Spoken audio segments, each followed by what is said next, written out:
Hit the throttle, feel the cheese. Two wheels lift, grip tight, cut the breeze. Ladies and gentlemen, karibu sana to yet another episode of Cat on Wheels podcast. I'm your host kama kawaida Cat, and today, as you can all see, I'm inside a grocery store. I mean, if you look around here, you'll see a lot of helmets, some cool stuff, some tires. This is the new refurbished. Is it refurbished? No, this is actually a new store, location. a new location for the RAD 254. Which is commonly known as Shivams. You know, when you say, where do you get your helmet at Shivams? Where do you get your... Actually, the name Shivam is so big to a point they don't even know it's called RAD 254. Yeah, so today we decided to do one episode here. And our guest today is none other than Guru himself. Thanks, bro. Kofiti, bro? All good, man. All good. Karibu How are sana. you? Thanks. Hey, man, your African twin is 1988. Yes. Where do you get this bike? So- Like, did you inherit it or? No. Actually, there was a guy in Rongai who was selling it. And this was during COVID. His name was Edwin. Nice guy, very nice guy. Picked it up off of him. Just like that? Yeah, bought it off of him. What do you prefer, 1988? I'm sure it's older than you. Oh, much older than me. Why did I prefer the 1988? I didn't, initially.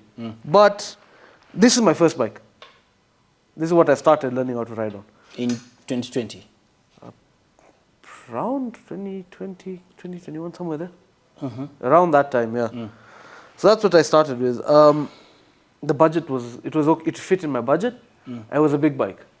I didn't want to go for a small bike and then upgrade to a big bike. I didn't want to do that. Small bike, sell, get another one. Small bike, sell, get another one. I wanted something that I could get once, work with, and grow into. And eventually grew out of, yes, but grew into it. Oh, wow. And so far? I've seen you've done so many modifications. Like those fairings, the screws are not for the fairings, but No, it's like, is no. that number 11 on a fairing? 10. No. 10s. I put 10s on them. With a washer. Yeah, so initially it's supposed to have quick release fasteners. But, so Edwin had initially sold the bike to someone else and he didn't pay, so he had to repossess the bike. But the person he sold it to completely messed up. Changed it to a red, lost half the screws. Because these are supposed to be those quick release screws that you just turn half a turn and they come out. Then the fiber come out. And the Then whole you need the panel fairings. comes off, yeah. So now it wasn't there. I was like, okay. I experimented, tried to see what to do well. I lost a few bolts, then I just got pissed off and welded lock nuts to. Mara moja. And you've never had problems ever since. If I ever lose a bolt after that, it's because it's on my fault. Otherwise, the bolts won't vibrate loose. I just tighten them once in a while. When I'm doing, like if I'm doing a check on the front of my radiators, I loosen them up, then just retighten them. I'd actually say this is my first time I get to see a 1988 model of any bike. Because I'm looking at your clock and some things I'm not even familiar with. Like when you're showing me that fuel gauge, I'm like, Yeah. what? It has like 6 lights and it's like a traffic light. Yeah, And basically. then green, yellow, red, orange. And does it get you confused or you just have to, you know, like these modern ones, it just tells you fuel low. Yeah. Or the bars go low and Yeah. then it's like So a battery. initially at first it did kind of confuse me. Then I looked it up and I saw, oh, that's for fuel, that's for this, that's for that. I was like, if I already know what that is for, just forget about it. And how are you managing it considering most parts of the clock is not working?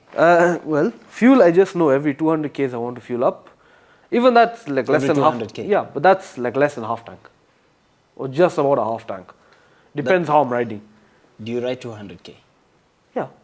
Like on a weekend or just as you move around? Weekend, sometimes I'll do a 200K ride. Depends where I'm going.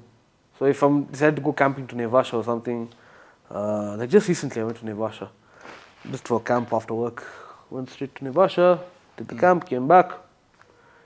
Filled up before I left, filled up back when I came home. Didn't use much fuel. I'm really interested. I should try this bike sometime. You should. Be warned, you're used to something like that has ABS and fuel injection? No ABS on this one. Oh, it doesn't have ABS? No, this is not. Okay, you know how to brake then. Yeah. Okay. I haven't changed my brake pads since I bought this one. Bloody hell, you do a lot of engine braking. Yeah, this doesn't have too much engine braking. So, It's an old one, yeah? it's a bit old. I mean, dual CV carbs, what do you expect? Hey, bana, because I've even seen the what do you call, the brake disc. Yeah. Like it's only on one side. Yeah, Yeah. So this because Honda basically built this as a big trail bike. They built it as an homage to the original Paris-Dakar bikes, the NXR 750. So that was the Honda Africa Twin that was doing the Paris-Dakar rallies. And then they made the XRV 650, which is this one. They made it for a couple of years as a homologation version. So single brake disc, a lot more, well, not a lot more suspension, but a bit more suspension travel. The chassis was a bit more off-road oriented. They made it for 2 years, then they stroked the engine out to a 750. And that's how we have the Africa Twin 750 that's become so famous. Do you feel like that's an advantage for you or a disadvantage? It is what it is. It has its ups, it has its downs. Just like any other bike? Just like any other bike. Oh, nice. And you're telling me some Jincheng parts and CB you've... Yeah. That's Yeah, so... So do they fit or... Well, okay, the Jincheng master cylinder is just a master cylinder. It's just a brake master cylinder. But it does not work with any bike just that easily. It does. A master cylinder is a master cylinder. Really? Yeah, you just pair it with the correct... You see, I don't have I an can pair it ABS with pump. mine. Yeah. You see, I don't have any ABS. My brake is very direct. Lever, master, line, caliper. That's it. Ah. So I can put any master cylinder here. I can put a master cylinder of a KTM 125 if I felt like it. You're lucky. That's an advantage. Kind of, sort of. You see, this being a big bike, she's heavy. I'm a big guy. I'm also heavy. There's a lot of momentum to stop. Ah. Yeah, so I had to get something that was a bit sporty, something that was designed for a much faster bike. Oh. So I picked that up, and the caliper is just from a CB400 with sintered pads and this master cylinder and a steel line. Stops on a dime. That's lucky, bro. You are telling me that your dad rides. He's been riding in what? In the 40 years ago? Yeah, my dad was riding 40 plus years ago. He had an accident. He did have spinal fractures. When? I don't even know the year, but a long, Please long don't time tell me ago. it's 80s. I think maybe, might have been 70s. 70s? 70s or 80s, somewhere there. When was he riding like? He was riding even when he was a little younger than that. He was I think he started riding in the late 60s. Here in Kenya? Yeah. Which roads? What were roads? Oh, no roads. We didn't have roads. Well, we didn't, at that time when my dad was working, there weren't really any roads as such.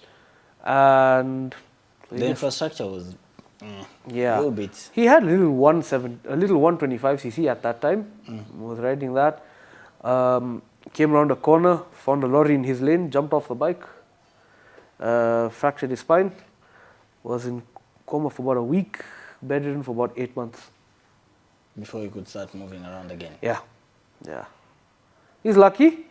And then a few years ago, I think a couple of years ago, in fact, 3 years ago, I was riding a lot. So then I kept telling Dad, let's get a bike, let's get a bike, let's get your bike, let's get your bike. Come on, let's go, let's go, let's go. He's like, no, no, no. I'm like, dude, let's do it. And eventually he came around to the idea. We started looking for bikes. I saw quite a few bikes with him. I had seen a lot. I was even going to see a GS at one point, a 650 GS. Yeah, surprisingly. And so we found a Kawasaki 650, a Ninja. Brilliant bike. In fact, the guy we bought from Derek, nice guy. He'd taken it out of country as well. He'd ridden it to Rwanda, I think it was. Yeah, that Which bike. year is this now? What year is the bike, or what year did he do that? What year are you getting the bike now with your dad? Just a couple of years ago, not too long. I think okay. 22. Yeah, 2022. Just 2 years ago. Yeah, and so we got the bike. It was low. That was the main reason for it. My dad wanted a bike he could get his feet down. Oh, like flat foot. Yeah, he was starting all over again as a beginner. And so ever since the spine injury, he's never ridden again. No. Hey. Yeah, so now he rides. Now he wakes me up Sunday mornings like, let's go. Is he overdoing it? Like, is it more than you asked for? No, I'm happy as long as he's enjoying it. You like it like that? Yeah, he's happy. Fine. I mean, at the end of the day, there's going to be a day that he can't ride anymore. There's going to be a day I can't ride anymore. So May as well just keep riding. Yeah, that makes a lot of sense. I thought he's the one who influenced you into biking. No, I've always been into bikes ever since I was like 3-4 years old. I mean, he did have a bit of an influence, I'm not going to lie. He Like from the stories you used to tell you, or Not really. He had a little 50cc monkey bike, the old Honda Z50s. I learned how to ride on that as a kid. Then I did a little bit of riding other bikes. I stopped for over 10 years because of school and parts, finances. I cut the biking out. But I still always wanted a bike. Always wanted this, yeah. And then I got a job, worked for about 3-4 months, got paid, said, okay, I have some money, I'm looking for a bike. spoil yourself. Yeah, basically. And you were saying, how many more bikes do you have? Hey! Like 10. Did you mention 10 or? So, okay, between me and my dad, there's the 350cc's. 50ccs, that's like how many? No, 3 of the 50cc's. There's this, of course, which is mine. There's his Kawasaki. There's an XR250 that he's building. That's another old bike. That's probably older than this. There's a TS185 that's up for sale. He bought that as a workshop run around, and I told him to sell it as soon as he can. It's not a good bike for workshop run around. And then I have an old Yamaha YZ125 that I never got running properly. And a mechanic came to our workshop to check some stuff out because I'd stored the bike there. Came to our workshop, he said, oh, I want to take a look at the bike, and he stole half the parts off of it. So I have no electronics on that bike. So everything, Still have the parts. everything after the plug to the kill switch is missing. Everything, magneto, CDIs, everything. Like shit now. He played you that. Yeah, he really played me dirty. But it is what it is. Kenyan mechanics. Yeah, and karma as well. Let's not Shit forget happens. that, yeah. You know what? Just let it be. Sometimes, yeah. Now, this being your first, this being your first bike, would you recommend a beginner to start on such a bike? No. Why so? Okay, I'd rather you start on something light, something you can manage. But if you know yourself, if you're very disciplined, then it makes sense. So did it give you challenges? A lot. This bike came home in I think February. I did not start riding it till April. Why? February, March. Every day I'd get down, sit on the bike for half an hour. Because it was so tall and so heavy, I'd just get used to putting one foot down, then the other foot, then the other foot. I wouldn't ride it. I'd start it once every 2 weeks. We'll let it warm up, switch it off, but I wouldn't move it around. And then as I started getting a little more confident, I saw it needed fuel. I picked up a jerry can. I walked to the petrol station, filled up a jerry can, came back. This bike didn't leave the house. Then I started doing practice drills at home. Thankfully, YouTube is a big help on that. Guys like Moto Jitsu, Brett Cax. He gives good tips. Yeah, Brett Cax, Jerry Palladino, even people like Doodle on a motorcycle. All that was inspiration. You just see what they're doing, figure it out for yourself, and just keep going forward. I think in about at end of April is when I took this bike out on the road just to get fuel, and almost dropped it twice. But you didn't. No, I didn't. And then sometime a couple of months after that, I actually took it out properly. We went to, as a family, we went to Kiambu for a picnic. We went to Evergreen, and it was muddy. So good. That's a good experience. Yes, and I dropped the bike on an uphill because I was too slow. I didn't give it enough throttle. I was trying to now find as much grip as I could without realizing my tires were caked. Once tires cake in mud, you have to rip it. You don't have a choice. Otherwise, the mud's never going to fling off. So I tucked the bike, dropped it. My brother-in-law was in the car in front of me. He was just watching you. He actually parked the car, he came running. So poor guy, he's slipping and sliding. I'm there, I'm lifting this bike up on my own. I got the bike up, then it wouldn't start because it had flooded. Because carbs, once they fall, the engine's still running, they will flood. And eventually pushed the bike up the hill onto the, not even a long hill, like I was only like 2 meters off the crest. So I pushed it up because that's where the panda was. Put it there on the side, tried to start it, didn't start, said, fuck it, I'll figure it out later, let's eat. We sat, we chilled. But 2 hours later, I tried, first touch of the button, she was happy. I was like, okay, cool. She was just flooded. You're like, I forgive you. No, she was just flooded, that's it. I was like, okay, fine. Oh my God. And that did not demotivate you like... Actually, I was laughing at that point. I was laughing. I'm like, finally, my first drop. Now I don't have to worry about it. Like, if this is the first one, then you're lucky. Yeah. Oh, it's so nice. Yeah. Because sometimes people have their first falls and it's bad. It's on the crazy. streets. And especially starting on such a Heavy such bike, a bike. And I'm lucky because what happened was I jumped straight off. You jumped off the bike. I jumped off. I felt it going down. I was like, I'm not When it saving was about this. to slip. It was already slipping. And then you jumped off. So I was like, I ain't gonna save this. Just got off the bike. So I'm standing there. The bike's on the floor, and I'm like, how did I get here? It happened so quickly, man. Yeah, by the way, it happened so fast. And you're so not even damn going fast. fast. I'm going like maybe 15k an hour, 10k an hour. Yeah, you actually said you are moving slowly, actually. Very slow. But from some of the videos I've seen, bro, you've been thrashing this bike. Yeah, well, that was now After when I now. was first starting versus now. I have a lot more experience now, and I know a lot more. It's like you're just giving the no mercy attitude. Well, Well, she's a tough bike. She's a tough girl. She's seen a tough life. Which road was this that I saw that video? You're doing more of off-road, yeah? Yeah. Where was that? Where So I saw that the video? was in Magadi. Actually, I don't know how to. I still don't know how to pronounce this word properly. Oloregasaile. Oloregasaile. Yeah, that's where we were. I had gone with my friend Imran. So he's running a group called Bush Bike. Yeah, Imran Bush Bikes. Yeah, Yeah. actually. Yeah. So I was running I'll be with- having him next week on the show. Yeah, he's a nice guy. He's a very good guy. You going to his? You're going to his yard in his industrial area?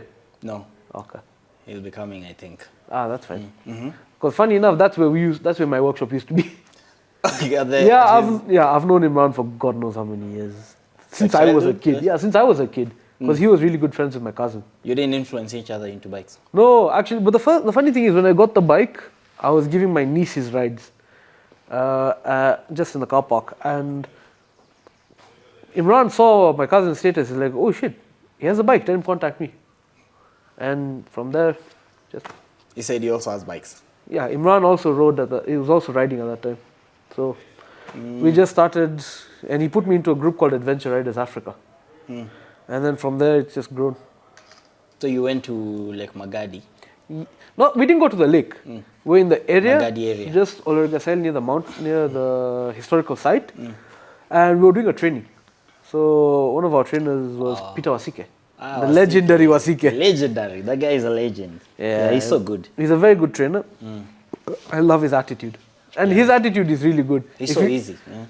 He's easy, but if he doesn't like you, he'll kick you in the ass. If he doesn't like what you're doing, he'll kick you in the ass. You just have to pay attention. But you know that's And the kind put in of the practice. Yeah. You have to you respect him, he'll respect you. It's a give and take relationship. Yeah, that's how it works. So like you did your training, or it was just a workshop or No, we're doing a training. We were doing a training. for off-road? Yeah. How was And the experience like? It was good fun. I have a little bit of off-road experience. That showed me a bit more, but I was just there for the hell of it. To have a good time, have a good weekend, meet some new people, just have a good time out of Nairobi, man. Would you say that you've learned a lot of things? Yeah, from that, I learned quite a bit. So there's no point you had regret that, oh man, or maybe I shouldn't have started with this big bike. The only time I ever had a regret of, damn, why am I riding this bike is when I drop it and I can't pick it up. This is not the picnic thing now. There's another one. I've dropped this bike a few times. Which one was that? So actually, even funny enough, going to Magadi, I dropped it on the road.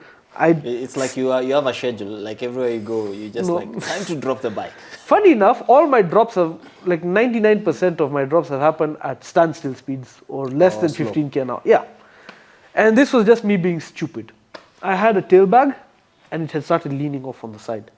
So a Boda guy was passing me and he's telling me Bagyako inaanguka. So I was like, oh crap. Okay. Pulled over on the side, put my kickstand down. Now it had rained. Put my kickstand down at the edge of the tarmac because I didn't want to be hit from behind by a car. The kickstand slipped out. You know when you put your kickstand down, it'll slip out slightly as well. Yeah. Slipped out of the tarmac, an inch drop into mud, and I was just a passenger at that point. I was still on the bike. I hurt my shoulder a little bit. I did hurt my left shoulder a little bit, but I was wearing body armor, so I couldn't lift the bike because my left arm was hurting, so I was really struggling with some. I didn't have any strength in this arm at that time. Luckily enough, there was just some random guy passing by. He helped me lift the bike up. On a bike or No, not just a bike? this guy walking through the bush. Literally, a random guy walking through the bush pops out of the bush, looks at me, and says, "Unataka usaidizi?" I'm like, "Tafadhali." Lifted the bike up, put the bike on the sand. Aya, kwaheri. And you're Back in the bush, I'm or, like, or maybe we went back to the bush. the guy went back to the bush. I was like, what? Maybe you just fell close to his home. Probably. Maybe you somewhere I around might the have just fallen next to Manyata. For all I know. Or maybe he's still a lot of that happening there. Probably. You're just like, yep, that's me. One of these idiots. Yeah, one of these guys. They come from Nairobi and fall here. Yeah. Yeah, but it was fun. It was funny. But it's experience anyway. It is, it is. How far have you gone with this bike? Like on a long trip, like where you have to spend some time? I've done a couple of overnighters on it. Not enough. I'm not going to say that I've ridden enough. I've not ridden enough in the slightest. Done a couple of overnighters. Recently, we did one in Nanyuki. It was over a year ago. I'm saying recently, but yeah. Yeah, that's how little I've been riding of late. It doesn't matter. It's called seat time. Yeah. You still get the experience on the seat time. Yeah, This one so- you didn't go with your dad, did you? No. I went with Imran. So funny enough, we went to a family friend's farm. He's related to Imran, but he's a very good family friend of ours. So long, yeah. In Nanyuki? Yeah. Went, chilled there, went exploring around there. There was 2 nights there. 2 nights? Yeah. So was it like, did you have stopovers or it was a one-time trip? We just rode straight on Nanyuki. I mean, Nanyuki is just here, 3 hours away. On a bike, you can say that. 4 hours I at the realize max. guys on a bike, they always say, guy, if you come Mombasa, it's just here, we have breakfast and then we come back. Okay, I'm not that level yet. I don't have the. I'm not that quick a rider yet, but like a 4-hour ride, 3-4 hour ride, that's plenty. No Enough. stopping. We stopped for a couple of minutes here and there. That counts for the 4 hours, part of the 4 hours. Yeah. Oh, then But it it's wasn't like too long. We'd stop, or maybe someone needs to take a pee in the bush, or someone needs some fuel, or just stop, regroup. Yeah, the reason why I asked is because your fuel gauge is not working. Yeah, So here's the secret. This bike is heavy. Once I start feeling it starts getting easy to ride and a bit light, I know I'm running low on fuel. how do you know it's light when you're on straight line? You feel it. You feel it? You do feel it. I thought when you lean or when Yes, you feel it when you're leaning and all that. But also another good thing is, I fill it to the tank. I know I'm easily happy getting into wherever I want to go because I've got 300 plus K of range. I just do 200 out of, paranoia. So you say you just feel like it's lighter. Yeah, you just feel like it's a bit light. You're like, it's getting easy to ride. That will Next require week, some skills. No, not skill. It just requires you to understand what the bike wants and how it's feeling. That's it. That's interesting. Me, I don't think I'd do it. You'll get a hang of it. Yeah, as time goes by. Yeah. Now, tell me about this new revamped shop. Yeah. So Shivam's Because done. actually you work here. Yes, I By do. the way, tell guys you work here. Most people don't know. Actually, I've kept it very quiet. So now No, please shout. officially, guys now know I'm working here. Yeah. So you need stuff. When you come here and you don't get Shivam and you see this guy. 90% of the time you'll find me here. Yeah. Maybe just 1 or 2 days a month you might not find me around. But other than that, Yeah, that means he's having his off day. he's gone somewhere to the bush to fall down. that's the best place to fall down because it's the most In the fun. bush. It's the most fun. There's always someone who'll come from the bush and just Secondly, it doesn't hurt as much as falling on the road. on the tarmac. But Yeah, it's pana. Nairobi, you can't. No, you can't take those risks. Yeah, so this new supermarket. Yeah, basically. So actually, that was my idea at first. When I saw the space, when they were moving in, I was like, guys, why don't we make it like a supermarket? Right? Someone just walks in and picks. Guys just come in and they go make a whole lap. So we've got everything. You've got your helmets to start off with here. Of course, we've got tires all around. Helmets start off, helmet accessories, car doors, goggles. Then you've got boots, more boots. You've got parts for your motocross bikes there. You've got jackets, more parts, oils, bags, jeans, that sort of thing. By the way, it's really looking nice. Thank you. It's looking amazing. So how long have you been here? Been here just about 2 months now. You guys should have done a massive launch. It's coming. It's coming. Oh, it's still coming. Yeah, it's coming. Still there. It's not like being planned like the Nini. Are you familiar with the gears and the tires and the stuff like that? The helmets. So the good thing is, because I'm a rider, and I sit when I'm bored and I do research, because that's one of my passions, just reading. So yeah, I do know quite a bit of things. In fact, if I ever need to buy something, I do a lot of research before I even buy them. Like tires, I do a lot of research into my tires before I even decide which one I want to pick up. Let me ask you something about oil filters. Okay? Do you think it's necessary to change oil filters after every service? Depends how long your service interval is. 5,000. 5,000, change it. Why? So what happens with the filter is, they normally have a bypass. They have a little bypass check in them. When the filter gets clogged with crap, because it's going to happen. The uchafu. Just junk, carbon being burnt, that sort of thing, clutch material. When it gets clogged, it opens a bypass. So it's not really filtering anymore. You're just letting oil go through and circulate. So it's rotation. So now you've serviced your bike, you've drained the oil, you put fresh oil in, you not change the filter. Where's that junk going to go? Back in the oil. The engine. Yeah. Then another thing, you've serviced your bike, you've done an oil change with the oil cold, and you've not ridden the bike for a few days. Sorry, I didn't get you. Why would If that you've be? if you've changed your oil when the oil is cold, and you've not ridden the bike for a few days, it's just as useless. So once you service your bike, you should ride it? No, before you service the bike, ride it hard through each gear. Get all the oil nice and hot, flowing through all the So it can passages. flow all the way out. Whatever gunk is settled and sitting on any nooks and crannies and crevices in your engine, now get it picked up by the oil, because it's moving. It's moving fast because you're pushing the bike. Once you dump that oil, all that junk comes out. Ah, yeah. That's new. I learned that from YouTube as well, weirdly enough. Really? Yeah. So YouTube is now like a university, man. YouTube is a gold mine if you know where to look. Why do you need college? For the paperwork. Yeah. But these days, in this agent Actually, time, even people are nowadays, looking for skills. well, the HR would still want, but now this is going into the corporate realm. HR still want you to have some sort of paperwork. And some experience. They want, yeah. I'm not going to badmouth HRs, because I know a lot of HRs are riders as well. Let me keep my views to myself. They're just doing their job. Yeah, As they're per doing the what description of the they're company. told. They're doing what they're told to do. So that's why I don't like corporate working environments as such. So in short, it is very necessary to do, when you're doing a service, you should change your oil filter. I'm asking because I've had this argument with a lot of bikers. There's some who say K&N oil filters are the best, you don't have to change. K&N You can are do gorgeous. K&N filters are absolutely brilliant in their 10, you can do engineering. 10K. What does your bike state? My bike states 10K. What does your For bike state? service? Yeah. No, I'm asking this, like, No, say you do K&N oil filters. Yeah, but answer the question. What does your bike say? 5K. You want to change at 5K. But, You're not changing the oil filter because No. it's K&N. no, you change the filter. But what I do, what I prefer doing, is 2.5 I dump the oil. 2.5. 2,500.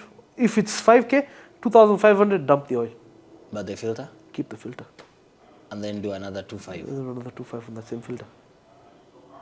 Is that Because enough? it's a weird way of doing it. Yeah. It's a very weird do way that of with doing yours? it. Yeah. Mine states 10K, I do it every 5. But you don't change the oil filter. I don't change the oil filter. I change 5? at You 5, change I it change at it at 10. Ah. It's a fight I have with other mechanics. I might be wrong. I might be you wrong. I think might be that's- wasting money. Yeah, actually, that's what I'd ask. Is it budget friendly? Because maybe Oil is cheaper than engine. Well, in terms of changing the oil and then the oil filter later. You see, Because how many liters of oil does yours take? it's about 2, 3 point- liters, something like that. 2.8. I don't remember exactly. And the 2.8 liters, how much? How much do you guys sell for? So I'm running a semi-synthetic. I don't run a fully synthetic, mainly because old bikes you want the semi-synthetic stuff. A fully synthetic, you might find that it seeps past a few seals. So semi-synthetic, like what we've got Silcoline. That's 1,500 a liter. So 3 liters, that's like 45. Yeah. So let's say 6K at the most. Right? You're budgeting 6K. And then the next one now is 6K plus another 2.5. Yeah. I think I'd go with 10 and then just change everything. It's personal preference. Everyone does what they feel more comfortable with. But nothing would happen if you do 10 plus. No. You see, the thing is, you don't service the bike as per what the manual states only. You service the bike as per how it's used. If you baby the bike, yeah, 10K, no problem. If you're riding hard and riding like really aggressively, do it early. Do it early. The earlier the better. Earlier the better. Okay, that makes sense. Your nini, your helmet. Kwanza, before we go to helmet, I always ask off-roaders this question. What do you have in your bag? You!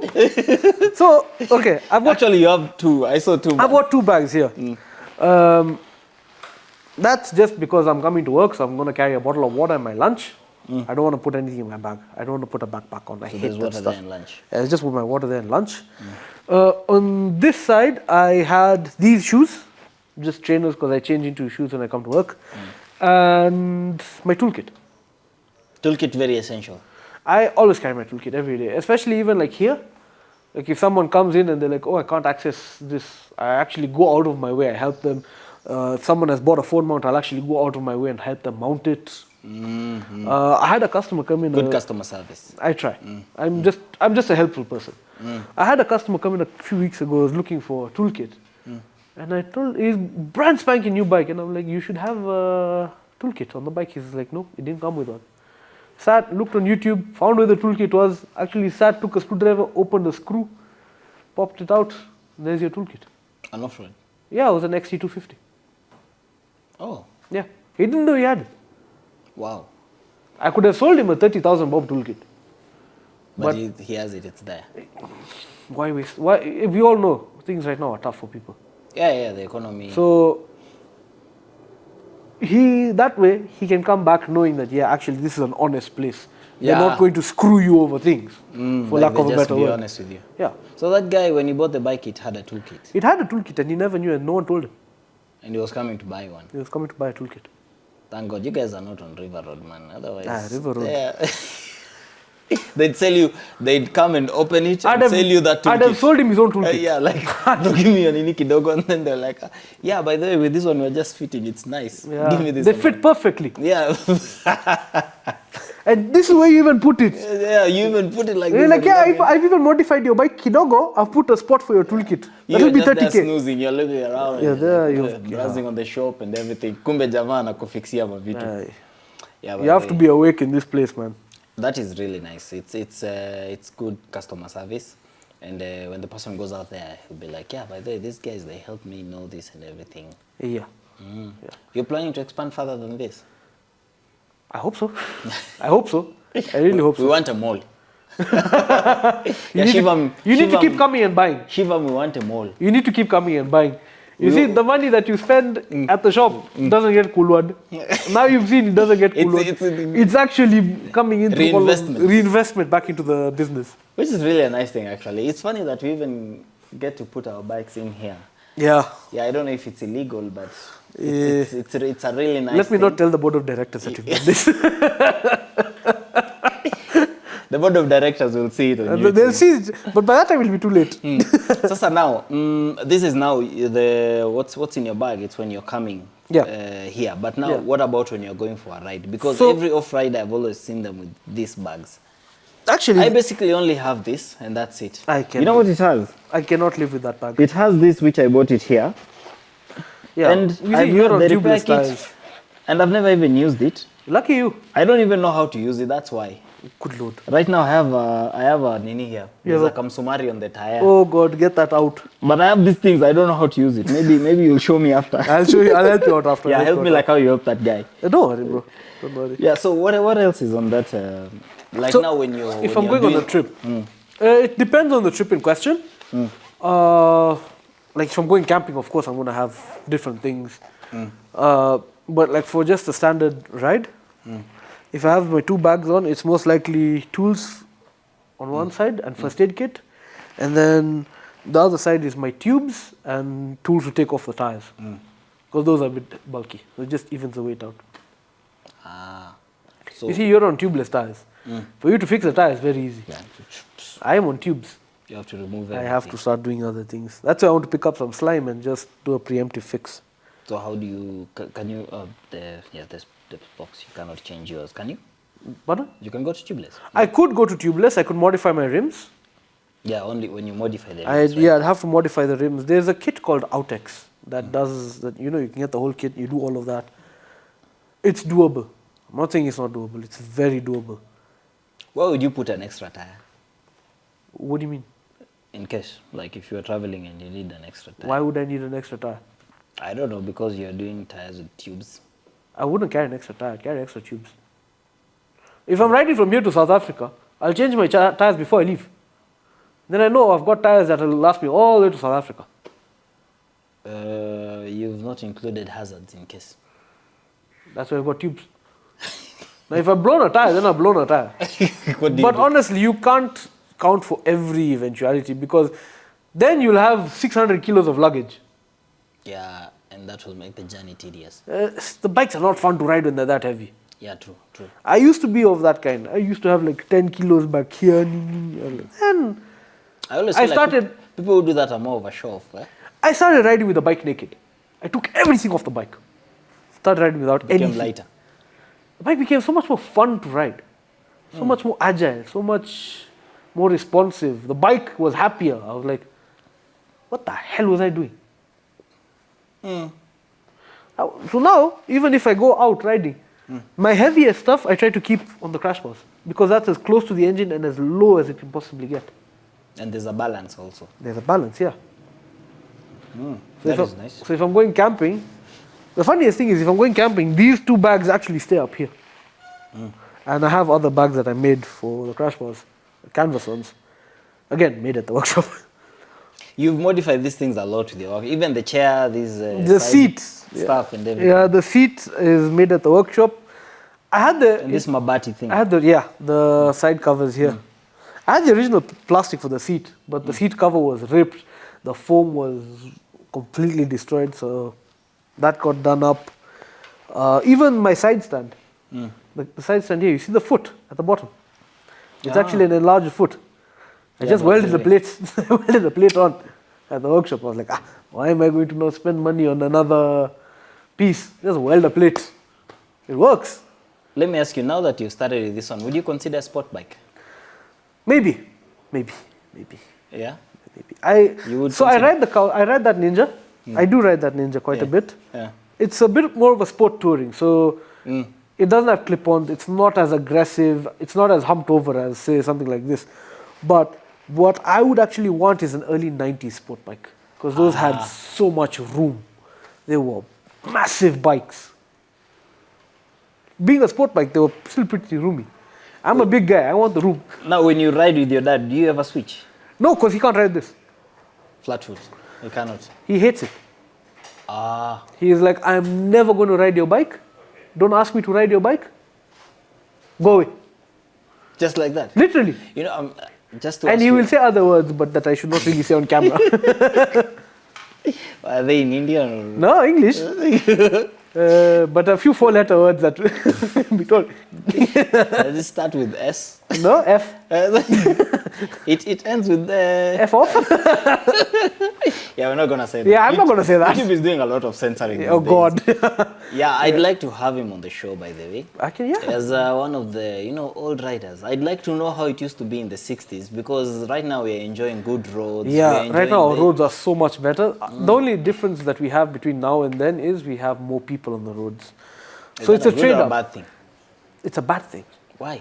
Because now of late, this is now my opinion, but the skill floor for driving as a whole has been going down. So we've been having more and more people who do not actually have the skill to drive a car correctly. That's why now you see people just changing lanes without looking. You see all the overlappers. Yeah, there's that aspect which makes Yeah. sense. But what about this in this business? Here it's a good thing for us. For business, it makes sense because now the industry is growing. Right? This industry, the riding industry, is actually relatively new. It's not been as heavy as in other countries. I mean, yes, there are people like Peter Plights who've been riding for 30 plus years. He's been adventuring. Here in Kenya? Yeah, Peter Price has been adventuring since the 80s. Yeah, who are these people? Do I know people? No, I don't think so. I'm starting to feel like I don't know, guys. No, but you know, there are lots of people that were riding back in the day. They're still riding now. So you'd say the one of the disadvantage of riding right now Is it's a bit riskier. guys are not that experienced, and then there didn't used to be a lot of borders like during your dad's time. Yeah. Right? Now you see, Second- that's the same thing that I'm saying. The skill flow has been reduced. So someone with passion of riding but no roads in the 60s. No and brain, then yeah. now and then the passion comes in, but now when the infrastructure is good, more bikers are coming Yeah. in. Yeah. So I mean- do you recommend like more training or? I recommend doing as much training as you possibly can. Even if you feel like, oh, I'm a good rider. No, go for training. Shut up, go for training. Like call Wasike. Call Wasike. Do your training. Do a training. Go for an event. Go for this. Go for that. Don't stop learning. The day you stop learning and saying, I'm a good rider, I can do everything, that's the day you're going to die. Yeah, by the way. Because anything can happen. I have On had two wheels. and I have had incidents. I was riding out towards Wote solo. Oh, the twisties. Yeah. Now I was between I was just after Machakos actually. Came into a blind left-hander. I'm staying as far towards the middle as I possibly can to give myself the most a better view of the exit and just see if anything is coming. Stupid canter just pulls out. Out of nowhere. Out of nowhere, starts overtaking a truck. I'm right there. The guy doesn't want to move. Really? What do I do? There's a 1 foot drop off the side of the road on the left. Do you think cages don't respect bikers? Nope. Well, I wouldn't say cages because I'm also a car guy. In Yeah. some But you're also a biker, so I'm for a you- biker. Yeah, it's. I know any biker who drives. Here's the thing. I see both sides of the spectrum. I see when I'm driving. My main priority is my right mirror, my rear view mirror. My left mirror, there's not much of a priority given because 90% of the time, if you're in city traffic, you're not expecting someone to come on through the left, right? Where do all these borders like going through? And in fact, even I'm going to call out a lot of the superbike boys, Us. even some GS boys. Yes, What have we done? you pass on the left. No, we don't. No, okay, the GS do that a lot. A lot of GS guys do that. A lot of superbike guys do that. I've seen it happen. We only do that if it's necessary. I don't do it at all. You right? shouldn't. No, don't. It's a hazard. You pass on the left, what's going to happen? Someone saying, boss, kuna jam, wacha nishuke. Foop, mlango open. What are you going to do? In Nairobi, yeah, that happens. What are you fast. going to do coming through traffic at 50k an hour and there's a door that's open right in front of you? You don't have time to brake. Too late. There's you over the bars, there's the door broken. Oh, Paul, I didn't see you. Insurance. Insurance. Mara, you don't even have insurance. Mara, the bike's even a UG plate. You seem to be familiar with all these things, eh? I've seen it happen. A lot. I've actually been hit by a border from the left in my car. Oh, Turning into my house. I'm indicating left. And I have a pickup. I'm turning left, the guy just come T-bone the car. Rams into you. Just rams into the car. You look at him, you're like, And then he's blaming you. he's blaming me. Good thing there's a cop right there. Yeah, actually, if there was a cop, he'd have been arrested or something like that. Well, if there wasn't a cop, it would have just gotten very ugly. It would have gotten very, very Mweka ugly. makofi mbili. Not just that. Not just that. A lot would have happened. A lot more would have happened. A lot more would have But happened. those are some of the thrill. For lack of a better word, let me just use the thrill of this thing of two wheels, you know. Yeah. And also, these are some of the tips that have been shared even by former bikers, other guys who are still riding. Yeah. Like they always say, do not overtake from the left. Never pass on the left. Pass on the right. Go as slow as you can between the cars. If traffic is going 10, you do at most 25. Yeah, someone even was saying that even though lane splitting is legal here in Kenya, Actually, 15 kph, No, lane filtering is legal. Splitting isn't. what is lane filtering? Filtering is now when traffic is at a standstill. Filtering is what we're talking about. Traffic is at a standstill or slow and they're all moving the same direction. So it's like on the highway. Pita kati kati. That's fine. That is filtering. Cars That- are not moving. Cars are not moving. That is filtering. But let's be honest. That doesn't make sense. What That do you does mean? not make sense How do you at mean? all.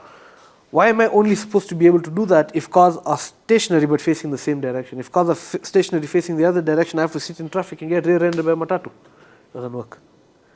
So So this is now a point where common sense beats what's actually being implemented. You don't think it's logical? No, it's not. It's not logical. If traffic is coming this way, as long as there's space in the middle, and traffic is standstill or less than 20 km an hour, you can. I would suggest going pole through. But as soon as traffic is doing 20, just get back in line, man. But they're saying you do it at 15 kph. Yeah. They're saying cars have to be at a standstill and you do it 15 kph. 15 kph is nothing. 15 kph, you've barely gotten off the clutch on some bikes. Yeah, actually, this one 15 kph. You're still on the clutch. So kidogo. You're still on the clutch on You this might thing. stall the bike, You're actually. going to burn the clutch if you keep doing it for long enough. So what do we do now? Do you think our roads are good though? The roads are nice. So, I have actually been on record with a lot of my friends stating that Kenya doesn't have roads. We have construction sites with tarmac. Some roads are brilliant. Some roads are gorgeous. Are they hating now or why would they say that? No, this is what I have said, not them. What I have said. Why? So, okay, some roads are gorgeous. In fact, you need to go ride the road near the nuclear plant. Down in Gong Karen, those sides. Stunning road. Nuclear plant. Yeah, we have a nuclear plant in Kenya. Nuclear plant for it. Yes, we have a nuclear plant in Kenya. Are you snitching or you? No, it's a known thing. Google it. Where is that? Uh, The one that connects to SGR, it has SGR on top of it. I don't know if it has. I know that I'm not stretch. sure if it has the SGR on top of it, but it goes through a forest. It comes out near Mbulbul, I think. Bulbul. Yeah, Mbulbul, the one in Gong. Suswa. Near Gong. No. But Suswa, now you've gone. the road you're mentioning is more of off-road, is it? No. It's not Tarmac. tarmac. Purely tarmac. Gorgeous road. You can even get it from the giraffe center. Yeah. I'll try it out. Just go find it. That's a new. It's got a few bumps on it. So just take it slow. The scenery on that road is absolutely stunning. It's forests on both sides. And tarmac, smooth tarmac going through. Not a single pothole did I see. issues the bumps. Is it a private thingy or No, it's a public road, man. It's a public road. It's just people don't know about it yet? yet. Once bikers know about it, Then yeah, that's the end. that's the end of it, basically. But beautiful road. Then of course Nyoka Nyoka, everyone knows about that. Wote, everyone knows about that. But Nyoka Nyoka is not that. The road is not that good. Yeah, it's If 50-50. it's yeah. Actually, that's the only track we have. We don't. It's not a track. It's actually a public road. Something close to a track, because of the twisties and the lanes. Yeah, we used to actually have racetracks in Nakuru sides way back in the day, like in the 70s. Yeah. Your dad used to. I don't know if my dad used to ride there. I've never asked him. I should. But we used to have them. Actually, this is why I need your dad here now. He needs to give us some tea, like how it used to be. It used to be back in the day. I can talk to him. Like what we don't know Yeah. and what we know now. Just be that's prepared to be abused. My dad's as redneck as me, so it's, Yeah, it's excellent. I'll prepare a contract that says no derogatory words. No, I'm joking. My dad's a really good guy. But Yeah, I can imagine. You're a good guy as well. I try. If you take after him. I believe I do. In some ways. In some ways, any parting short last words? just have some fun on the bikes, man. Ride, keep riding, get home at the end of the day. Just live to ride tomorrow. Are you planning to stick here for long, or I have plans for this girl. I have plans for this. you're already attached to this one? Oh, I love this bike. It's one of my dream bikes was to get a Paris Dakar homologation bike, and I've done it on the Africa tour. How many kms are there so far? I don't know.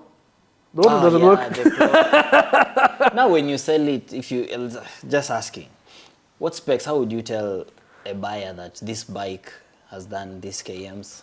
I'll just tell them openly. This bike has done easy over 100,000, maybe 140, 150. With you? Not with me. I have easily done 40, 50 on it. But now, how do you service it? How do you know you've done 2.5? Just feel it. You realize it. You and your feelings, like you're just feeling it, you're feeling it. You realize it. Also, it depends because you know what your daily mileage is. When I was commuting with this bike, I was working in Thika. So I know, okay, my daily commute is 100K. I would budget that I'm doing about 800Ks a week. Ride Monday to Saturday to work, and Sunday go out, just have a little bit of a ride with dad, come back home. So at budget, okay, I know I'm doing about 800k a week. After a few months, I know time to dump this oil. Yeah, so me, I don't think I'd survive that. Me and this one, I think everything, if the clock is not working, I need to know the RPMs I'm doing. I've never known the RPM I'm doing on a bike until I rode that Kawasaki. You are just going. You just hear it, you feel it, you know. I came to realize, like I've just realized you're just moving, and the tie wraps and all that. Just So, touching okay, no. The tie wraps are actually a tactic I got from watching a lot of Paris-Dakar as a kid and watching a lot of Rally Raid as an adult. So what you do, you keep your tie wraps on your fork so that you never have to look for them. But why would you look for them if you know where they are? You see, if you put them in a tool bag, you have to go open the bag, get the tool bag out. It's just easy, just go. Faster. Yeah, just get in, get out, get done. Makes sense. Because a lot of guys, they have tie wraps. They have packets of tie wraps. I've seen guys with 50, 100 tie wraps. Yeah. Under the seat. Oh, how do I open the seat? I need my toolkit. Why? I have to use the key, and then I have to open a bolt. Where's your toolkit? Toolkit's under there. It becomes such a process. You look at them like, do I need all this? What the heck? This is a whole lot of process. Just keep it efficient, man. Keep it efficient. Guru, it's so much. It's been nice having you, man.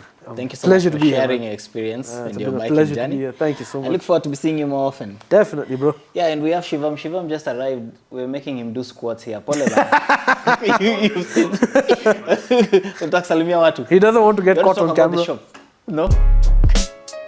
Sawa, sawa. But thank you so much. Thank you for It's been having nice me, bro. having you. Definitely. Pleasure. Pleasure's all mine.